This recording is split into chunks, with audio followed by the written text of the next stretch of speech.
Coach, kind of a tough loss this past Saturday. Your team came back and kind of lost the tough one at the end there. What do you take out of this win? Now you got to take on 20th ranked Ball State coming up. Well, I think that it was great to see our kids persevere. We were down by 13 points, and Lyle Garrison made a touchdown-saving tackle, and we forced them into a field goal attempt, which they missed. And from there, our offense really responded well with a good drive, and then we caused a turnover to give us put us in position for our 35th point to take a 35-34 lead. And unfortunately, we weren't able to finish it off, even though we had a great effort on our PAT field goal block team blocking the field goal, and really felt like the holder had caught the ball and his knee was down. Unfortunately, it didn't go that way, and they were able to get a first down and punch it in. One of the stranger endings you've seen in your coaching career? Yeah, I think that, as really to all the coaches and fans, we watch so much football, so many PAT field goal attempts, and I've never seen a ball blocked and then right directly into the holder's hand so that it didn't even touch the ground, and then be able to scurry around the end. And Kevin Long was in hot pursuit. He did get held a little bit and unfortunately couldn't make the tackle before the 7-yard line. Were you surprised they didn't automatically go to review that play? Yeah, I was surprised. I was, commenting to the linesman that I felt that the holder's knee was down. In our opinion, the video confirms that. And I was really surprised that the two wing officials didn't go in to the back judge, who was actually replacing the referee who was injured in the first quarter, and talk about that. And then, because then Akron immediately called a timeout, so there was a 3-minute time frame for review. Obviously, the review official didn't feel it was, either a reviewable play or he was blocked somehow with the camera angles. There were so many bodies around that they might not have had a good angle. I'm not really sure. Coach, in the first quarter, we saw Ryan Downer go to the locker room. Is there anywhere on his status? Yeah, he broke his arm. He's out for the year. That's our 11th starter out of 23 players that has had an injury of 4 weeks or more. Kind of a slow start for and you guys kind of seem to come alive at the end of the game. What is your thought on that? The slow starts and then the team seems to rally at the end of the game. Well, we've really analyzed that, and I think that we have a number of theories, and that's all you can really do as a coach. We are really unable to practice many of our players. So we have 4 starters that watch practice all week because they're nursing injuries, and then they come into the game and play on Saturday, including Andy Schmidt. So our slow starts, if you look back, are really, the fact that our quarterback doesn't get any reps during the practice week. And, in college football, Tuesday, Wednesday, and Thursday practice are critical for game plan implementation and continuing to get better each and every week. Talk about the running game a little bit. Terrence Levin's had a good game. I think Dwayne Priest has been hobbled a little bit, hasn't he? Mm-hmm. So it kind of impacts your offense, obviously. Well, it does, and that's why Corey Welch got some opportunities, because he is a fast player similar to Dwayne Priest, and we'll see him against Ball State. Dwayne had a couple times where his ankle just gave out, and he had good 7-8-yard runs that probably could have been 30- and 40-yard runs had he been healthy, and that's why Terrence ended up playing more. But our offensive line did a nice job opening holes and protecting Andy for the most part, and put us in position to score 35 points and potentially win a game. Also, Andy played really well. This is kind of the second time in 3 weeks that we've seen him manufacture a last-second drive and kind of get down the field. And just talk about how he performed. Well, he's really, the essence of this season is just how tough physically and mentally he is, because he's battling a very painful left shoulder. Now he's got a knee injury also. So has a tough time walking on Sunday and Monday. And so for him to be able to perform at a high level, at the Division I level, and play well enough against Bowling Green and Akron that he's potentially offensive player of the game type thing, that's just an outstanding guy to have on your team and a great accomplishment as an individual. Talk about the defense a little bit. A couple weeks in a row, been torched pretty well on the ground, 400 and 300 yards. Army was understandable because that's all they did. Sure. But against Akron with Kennedy having a career day, what are there some breakdowns that are occurring? Well, I really felt like we played well enough on defense against Bowling Green and Army to again win the game. We didn't play very well on defense, and I don't think really, frankly, either defense played very well. And talking with Coach Brookhart, he kind of felt it was a difficult day for the defenses for whatever reason. But we just didn't really fight to get off blocks like we had in the past, and we didn't tackle very well. But more than anything, we just stayed blocked too long. And so that goes back to fundamentals, the defensive line and linebackers having good pad level and leverage underneath the offensive player, and then fighting to get off blocks and make plays. So that was really a combination of those things. And I know we didn't play very well defensively, obviously, against the run. Is that something that falls on the players for, during the game when they're staying under blocks long, or is this a coaching issue? How do you fix that?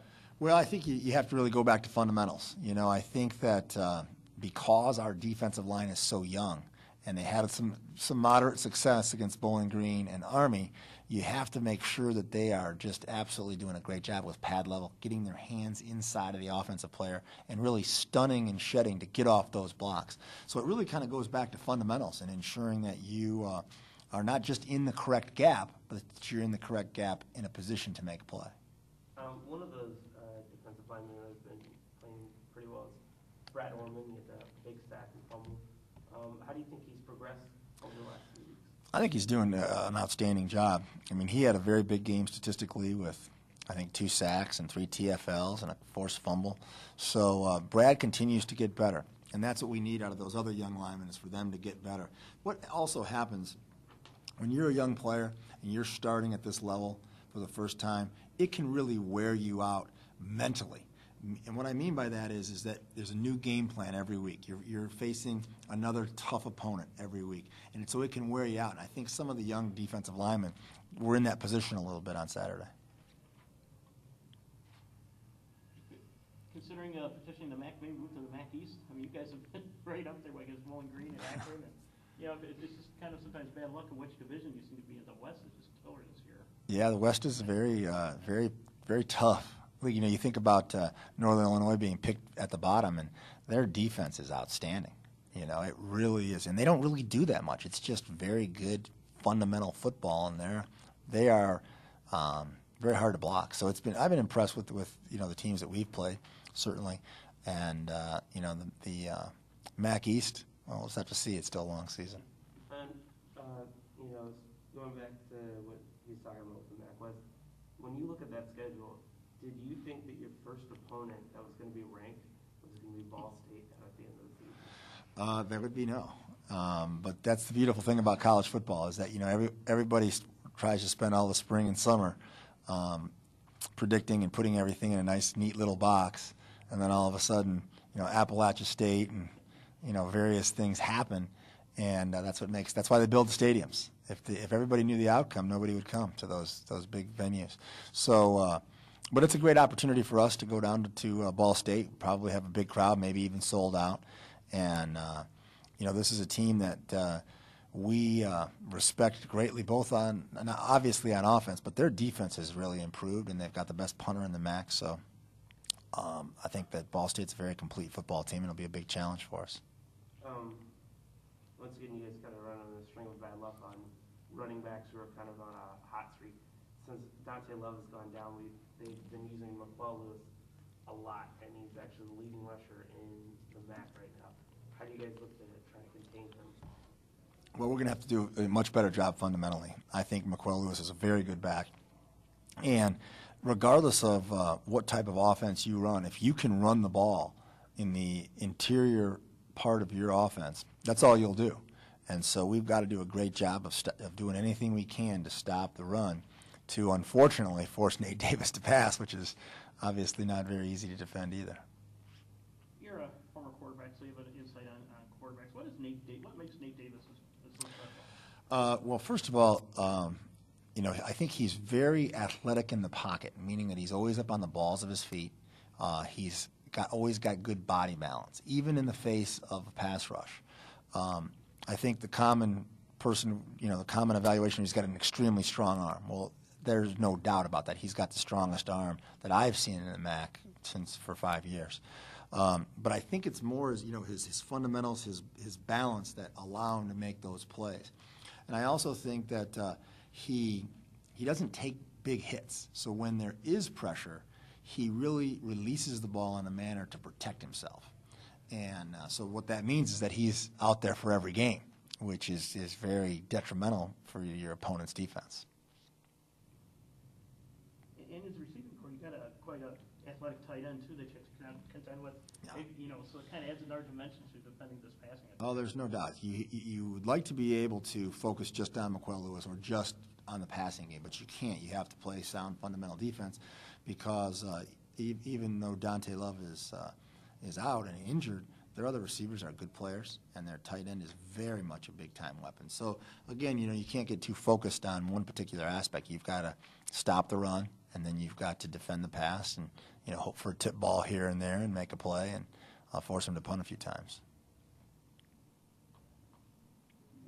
You mentioned that they're ranked. What does All-State being ranked 20 do overall for the Mid-American Conference? Oh, I think it's wonderful. I think that any time that our conference administration or university administration can schedule in a way to allow a team to have a chance to go undefeated brings tremendous notoriety to the university, those football players, and to the whole conference.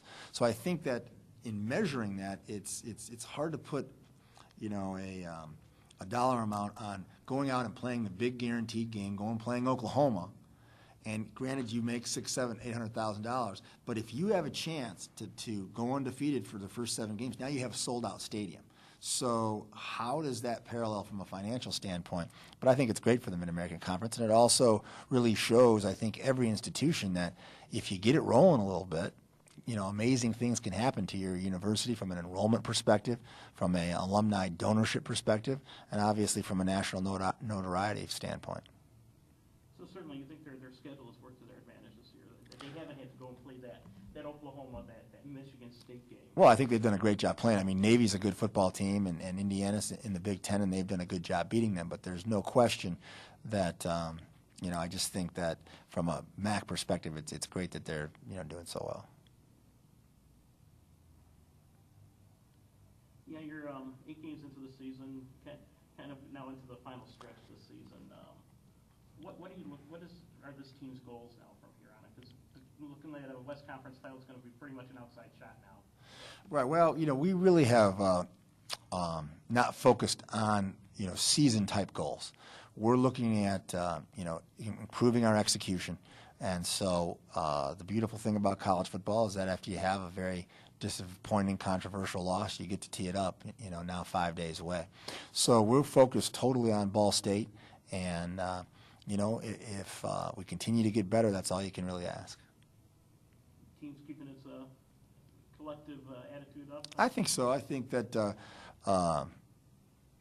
they were very disappointed, obviously, with how that game went down after we blocked the field goal, and it was almost kind of like what happened. Many people didn't even realize what transpired and how Akron had the ball at our 5-yard line. But I think that these young men are very resilient, and we really have, after tough defeats, have always come out and played very hard the next week, and I would expect nothing less. So you're not at the point where you're saying we're going to get some more young guys in there and start preparing for next season. That's not in your.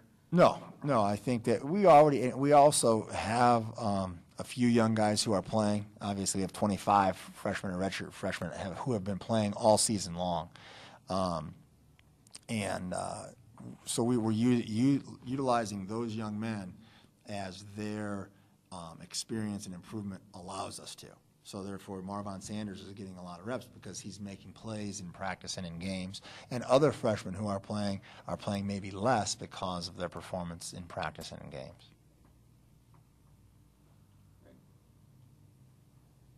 Thank you. All right, thank you.